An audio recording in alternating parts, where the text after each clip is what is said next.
Klase ng arch, may flat, may normal, may high, may very high. Ang ginagawa ng arch na yan, sir, sa katawan natin, yun yung nagbibigay ng proper balance and stability. Para hindi tayo mabilis madapa, matapilok, or ma-out of balance. Before, ang arch mo, sir, mataas. Even dito, kita. Ibig sabihin, nandito yung arch na meron ka. Lahat ng bigat mo, nasa heel, nasa toe, dito. And then, kaya may mga times na nakakaramdam ka ng pain dito, dahil yung plantar fascia mo dyan, sir, na-overstretch. Ano si plantar fascia? Ito yun. Yung ligaments and tissue natin sa paa. Yan yung nagko-connect mula sa heel, sa gitna, hanggang toe.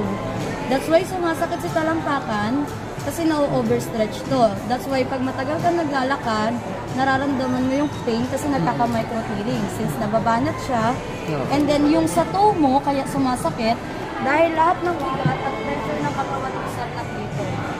Kasi since may arch ka, lahat ng bigat mo, heel and toe. Oo. Nandito lahat ng bigat ng katawan mo. Ito ang sumasalo. That's why pag matagal kang naglalakad, sumasakit to hanggang dito. Then ganito ang itsura ng arch mo. That's why si plantar fascia nababanat. Ito, sir, normal standing mo to.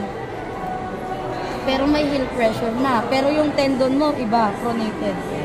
Ibig sabihin, hindi siya akma sa arch na meron ka. Kasi, sir, mostly na na-scan namin na high arch, ang itsura ng tendon nila ganito. Supinated. Kasi dahil nga ang bigat mo, heel, toe, and then gilid. Pero yung sa'yo kasi nagpo-pronate. That's why, from high arch, yung paa mo, sir, nagta-transition into flat. Kasi yung tendon mo pa ganito. Kaya kung mapapansin mo, may extra shadow. Kasi nagpo-flat yung paa mo. And then dahil sa tendon na meron ka. And then kaya may mga times na pag sobrang tagal ng lakad mo, sumasakit si muscle. Kasi nga, or even, pag nagpapahinga ka, tsaka mo nararamdaman, kasi nare-relax yung tendon mo. That's why doon nag-i-start yung pain. Dahil nga yung tendon mo, sir, tabingi. Both feet. Kaya kita pinag-bend ng knee para may visualize mo yung itsura ng paa mo, sir, every time na naglalakad ka ng matagal. Overstretch si tendon mo, yung paa mo mas tumabingi. And then yung heel mo, mas nagkaroon ng pressure. Ibig sabihin, ito yung mas madalas sumasakit every time na naglalakad ka kasi lahat ng pressure ng katawan mo nandito.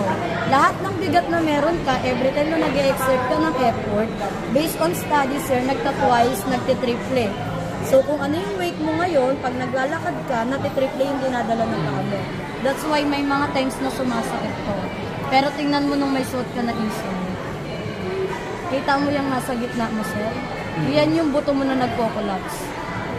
Ito yung normal standing mo, almost nakadikit sa salamin.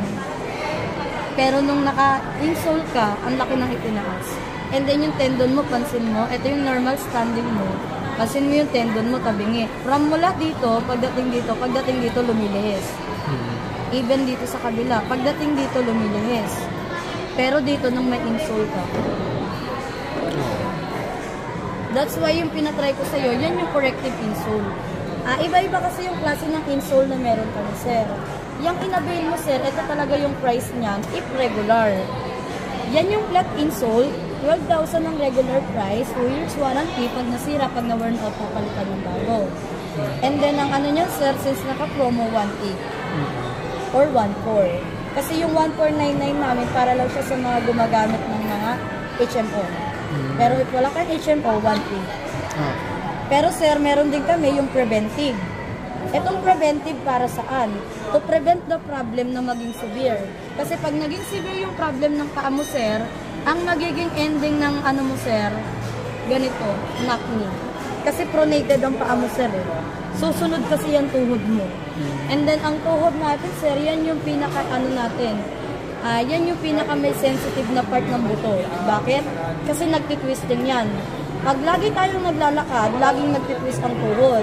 So, pag naubos ang collagen dyan, magbo-bone to bone, and then doon nag-i-start na de-deteriorate ang buto sa tuhod. Nadudurog yan hanggang sa ang mangyari, lalagyan ng steroid, or kaya naman, sir, ang gagawin dyan, knee replacement, knee cap.